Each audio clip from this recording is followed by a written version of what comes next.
नमस्कार दोस्तों, स्वागत है आपका आपके अपने चैनल ड्यूबडी पे। फ्रेंड्स, इस वीडियो में हम दिल्ली यूनिवर्सिटी के हॉस्टल्स के बारे में देखने वाले हैं। कहाँ कहाँ हॉस्टल अवेलेबल है, सीट एलोकेशन हॉस्टल्स की कैसे होती है और कितनी सीट्स अवेलेबल है, फीस क्या रहेगी आपकी हॉस्टल की, हॉस्टल लेना चाहिए या नहीं लेना चाहिए, अगर आप हॉस्टल लेते हैं उसके पॉजिटिव इफेक्ट्स क्या हैं, नेगेटिव इफेक्ट्स क्या हैं, ये सब हम डिस्कस करने वाले हैं इस वीडियो में। एंड आई एम श्योर कि अगर आप इस वीडियो को ध्यान से देख लेते हैं तो आपके जो हॉस्टल रिलेटेड डाउट हैं वो सब कुछ क्लियर हो जाएंगी। वीडियो स्टार्ट करने से पहले मैं आपको ये बता दूं कि अगर आपको ये देखना है कि आप जिस भी कोर्स में इंटरेस्टेड हैं और अपनी कैटेगरी में कहाँ पे लाए करते हैं, ये आप बाकी लोगों के मुकाबले अपनी रैंक चेक कर पाएंगे ड्यूबडी ऐप पे। साथ ही साथ आपको अपनी पर्सनलाइज्ड प्रेफरेंस लिस्ट जनरेट करनी है, वो भी आप ड्यूबडी ऐप पे कर पाएंगे। लिंक आपको डिस्क्रिप्शन में मिल जाएगी, जा करके चेक कीजिए। एंड आई होप ये फीचर्स आपको बहुत ज़्यादा पसंद आने वाले हैं और एक एक्यूरेट आइडिया जो है आपका कॉलेज प्रेडिक्टर आपको देगा बाकी लोगों की रैंक को मिला करके कि आप कहाँ पे स्टैंड करते हैं और कौन सा कॉलेज आपको मिल सकता है। सो चलिए अब वीडियो को स्टार्ट करते हैं। सबसे पहले मैं आपको ये बता दूं कि जो दिल्ली यूनिवर्सिटी के 70+ कॉलेजेस हैं उनमें से बहुत ही लिमिटेड कॉलेजेस में हॉस्टल अवेलेबल है जो आप स्क्रीन पे देख पाएंगे। कुछ के नाम मैं ले देता हूं, बाकी आप स्क्रीन पे देख सकते हैं या फिर ड्यूबडी ऐप को डाउनलोड करके खुद चेक कर पाएंगे। जैसे कि आपका SRCC हो गया, आपका हिंदू कॉलेज हो गया, स्टीफंस, रामजस, ये कुछ ऐसे कॉलेजेस हैं जहां पे हॉस्टल अवेलेबल है। और भी कुछ हैं वो आप खुद से चेक कर लेना। नेक्स्ट, अब बच्चे पूछते हैं कि भैया सीट्स कितनी अवेलेबल हैं, कितने लोगों को हॉस्टल मिल जाएगा। देखिए यार, सीट्स की अगर हम बात करें तो आप ये अजम्पशन लगा सकते हैं कि पर 1000 स्टूडेंट्स पे लगभग 70 to 80 सीट्स होने वाली हैं। जैसे कि मैं रामजस कॉलेज में था, वहाँ पे 5000 स्टूडेंट्स हैं। हॉस्टल की सीट्स अराउंड 150 के अराउंड थी वहाँ पे, और वो भी 3 साल में बटी हुई थी, first year, second year, third year. उसके बाद वो डिपार्टमेंट्स में बटी हुई थी कि हिस्ट्री ऑनर्स वालों को एक सीट मिलेगी, पोल साइंस ऑनर्स वालों को एक सीट मिलेगी, फिजिक्स ऑनर्स की एक सीट है, फिजिकल साइंस विद केमिस्ट्री की एक सीट है। तो ऐसे करके आप हर चीज में डिवाइड कर देंगे तो उसके बाद 70 to 80 स्टूडेंट्स, मतलब एक डिपार्टमेंट पे एक लड़के की सीट आती है। और अगर गर्ल्स हॉस्टल अवेलेबल है तो एक लड़की की सीट आती है, मतलब 80 लोगों पे एट मैक्स 2 लोगों को हॉस्टल मिलता है। तो आई होप ये आपको समझ आ गया कि हॉस्टल की जो सीट्स हैं वो बहुत कम है। एंड बाकी कॉलेजेस में सिमिलरली यही क्राइटेरिया है या फिर यही परसेंटेज है number of seats present in the hostel.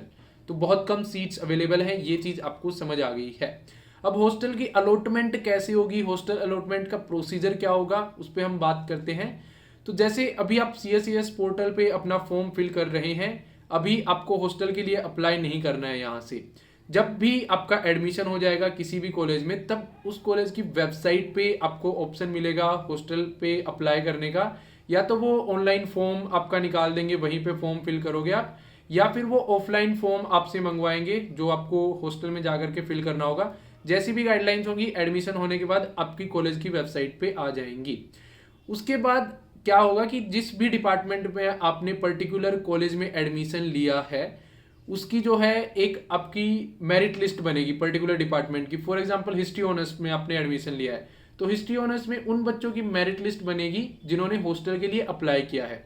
अगर आप उस मेरिट लिस्ट में ऊपर आते हैं तो आपको हॉस्टल की जो है सीट अलोकेट कर दी जाएगी। एंड अब काफ़ी बच्चे पूछेंगे भैया हॉस्टल में रिजर्वेशन है या नहीं है। तो बहुत सारे हॉस्टल हैं, 90 to 95% हॉस्टल्स ऐसे हैं जो मैंने देखे हैं जिनके अंदर जनरल, EWS एंड OBC इनको एक ही कैटेगरी में रखा जाता है, इनका कोई रिजर्वेशन नहीं है। उसके बाद ST SC का एक सीट्स का रिजर्वेशन आई थिंक होता है, एंड PWD का एक सीट का रिजर्वेशन होता है। तो आप अब समझ गए हैं कि कैसे आपका सीट एलोकेशन होगा। आपकी जितने भी बच्चे उस कोर्स में एनरोल्ड हैं और जितने भी बच्चे हॉस्टल लेने में इंटरेस्टेड हैं, दोनों का इंटरसेक्शन करके एक लिस्ट बनाई जाएगी और जो बच्चे उसमें ऊपर आएंगे, एक या दो बच्चे, उनको हॉस्टल एलोकेट कर दिया जाएगा एडमिशन होने के बाद। अभी कुछ नहीं होने वाला है। नेक्स्ट, फीस की बात करें तो यार जितने भी दिल्ली यूनिवर्सिटी में हॉस्टल्स हैं उनमें fees around 70 to 80,000 per year आपकी पड़ने वाली है। कुछ कुछ है एक आधे जिनकी थोड़ी सी ज़्यादा भी है, लेकिन उन्होंने एवरेज बात करें तो 70 से 80 हज़ार आपकी फीस जो है हॉस्टल की पड़ने वाली है, पर ईयर की मैं बात कर रहा हूँ। वहीं लेकिन अगर आप बाहर में रहेंगे, मतलब किसी PG में रहेंगे या फ्लैट वगैरह लेकर के रहेंगे, तो जो आपका खर्चा है वो लगभग 2x हो जाता है, 1.5 लाख के आसपास। रहने खाने का ये सब मिला के मैं बोल रहा हूँ 1.5 लाख के आसपास अगर आप नॉर्मल जीवन व्यतीत करते हैं, अगर आप अय्यासियों में रहते हैं तो यार आपका खर्चा आप ही जानेंगे, लेकिन नॉर्मली अगर एक एज ए स्टूडेंट आप रहेंगे तो आपका मतलब 12 से 15 हज़ार के बीच हर एक महीने का खर्चा रहने वाला है। अब बात यह आएगी कि हॉस्टल लेने के फायदे क्या हैं, घाटे क्या हैं, एक बार हम उनके ऊपर भी थोड़ी सी बात कर लेते हैं। अगर आप हॉस्टल लेंगे तो पहले मैंने जैसे आपको बताया कि थोड़ा आपको चीप पड़ेगा, सस्ता पड़ेगा। नेक्स्ट जो आपकी सिक्योरिटी है वो हॉस्टल में थोड़ी सी ज़्यादा रहेगी एज कम्पेयर टू अगर आप बाहर पीजी या अपना फ्लैट लेकर के रहते हैं। तीसरी चीज़, हॉस्टल में यार आपको ना बिल्कुल कॉलेज के अंदर ही रहने का मौका मिलेगा, तो एक जो टाइम आपको ट्रैवल करने का अपने पीजी से कॉलेज तक का वो बचेगा।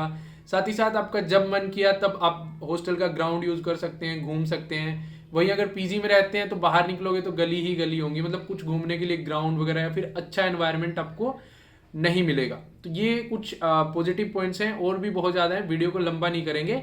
और एक और ऐड कर देता हूँ इनमें कि जो बाहर की हमारी टेंशन रहती है कि अगर आप फ्लैट में रहते हो तो कभी खाना कहाँ खाएंगे हम, पानी आया नहीं आया, मालिक से बात करना, जो रूम ओनर होते हैं उनसे, तो ये सब चीज़ें भी भड़क जो होती है वो आपकी मिट जाती है अगर आप हॉस्टल ऑप्ट करते हैं तो।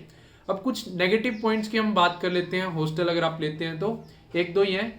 पहला तो ये है कि जो आपकी रेस्ट्रिक्शंस है टाइम की, कि इतने बजे हॉस्टल बंद हो जाएगा, आपको हॉस्टल में रहना पड़ेगा उस टाइम तक, वो आपके ऊपर लागू होंगी और आप बाहर ज़्यादा नहीं घूम पाएंगे। अगर उसके बाद आते हैं तो आपको हॉस्टल में एंट्री नहीं मिलेगी।